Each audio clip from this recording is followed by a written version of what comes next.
Hi, this is Scott Garibay, and today I'm going to be talking about V.E. Schwab's A Darker Shade of Magic. There is major spoilers for A Darker Shade of Magic in this content.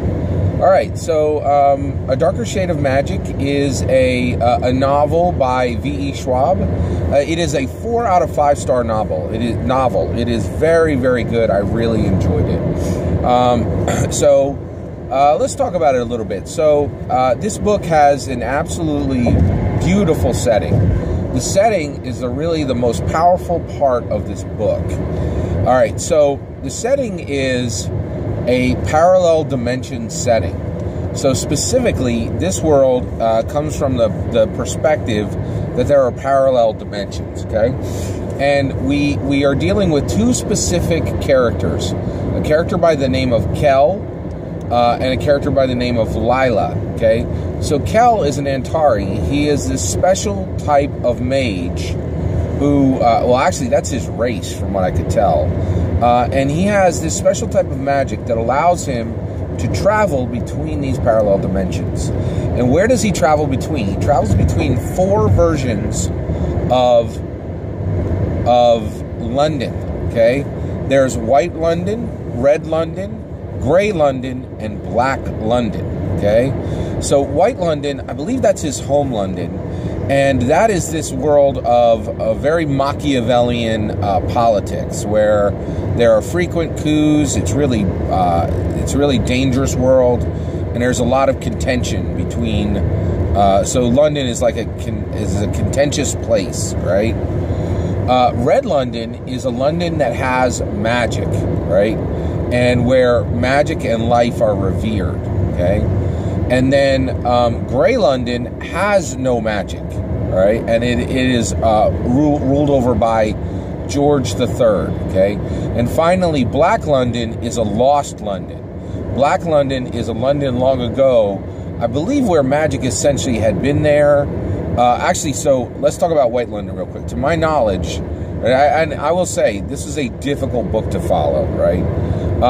There was just so much going on, and like literally you're always kind of wondering which world you're in, and there was a lot going on, right? I did the best I could to follow it.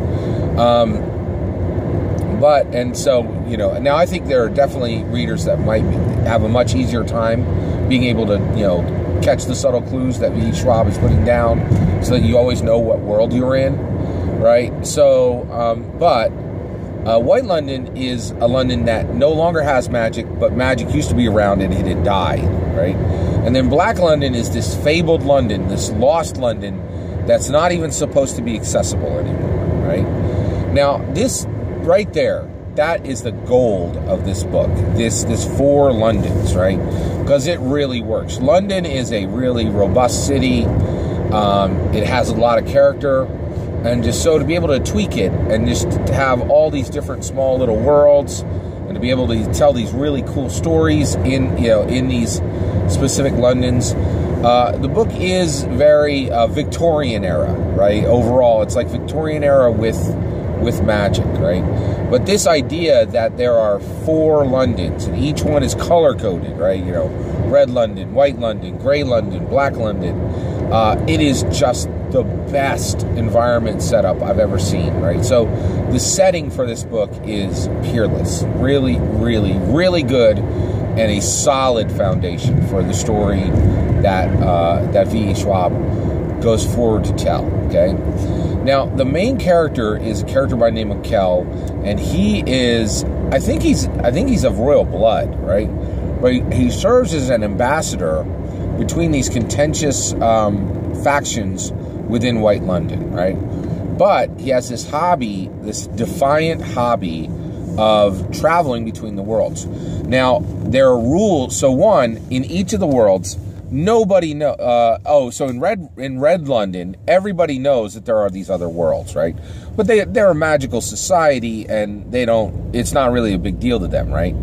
In White London, very few people know, the royalty know that there is these other worlds, right? And then in Gray London, also the royalty knows there, but very few other people know that these other parallel dimensions exist. And then Black London, again, is supposed to be lost. It's supposed to be completely inaccessible, right? So you have the royalty of these different worlds conversing and sending conversations back and forth.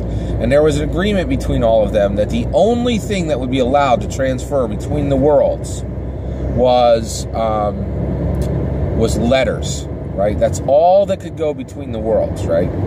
And then you know, and so that's the rule.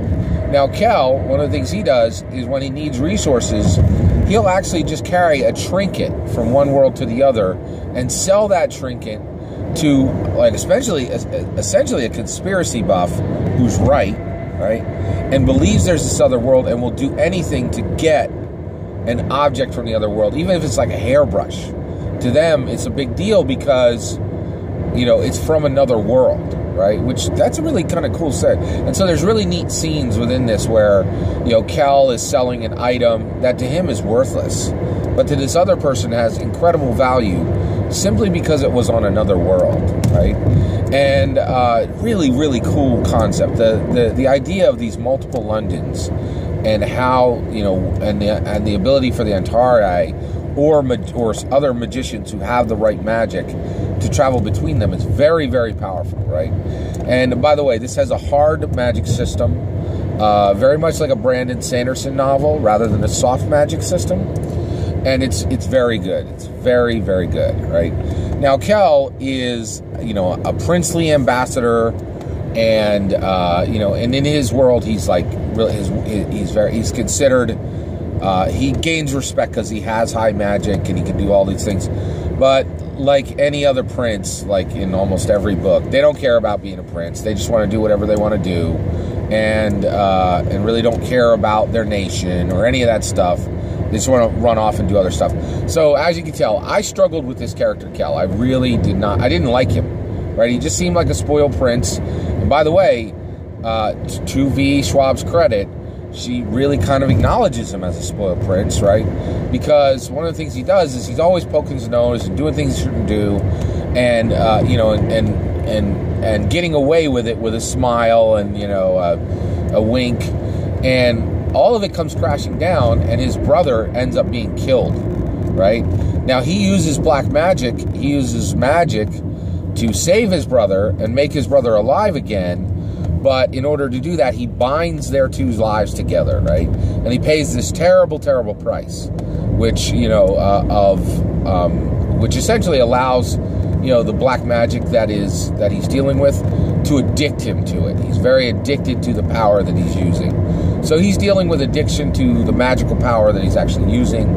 But I really struggled to like Kel, and that's hard for me, right? It's hard for me to read a book where I don't really like the main protagonist. I don't really root for them, right? And so at no point in this book was I really rooting for Kel. The other character in this book is Delilah Bard. Delilah Bard is a girl thief who presents as a boy, right? And so she is a very, very skilled thief, and she essentially, you know, steals this object that allows Kel to travel between worlds, and then their fates are intertwined when she saves his life, right?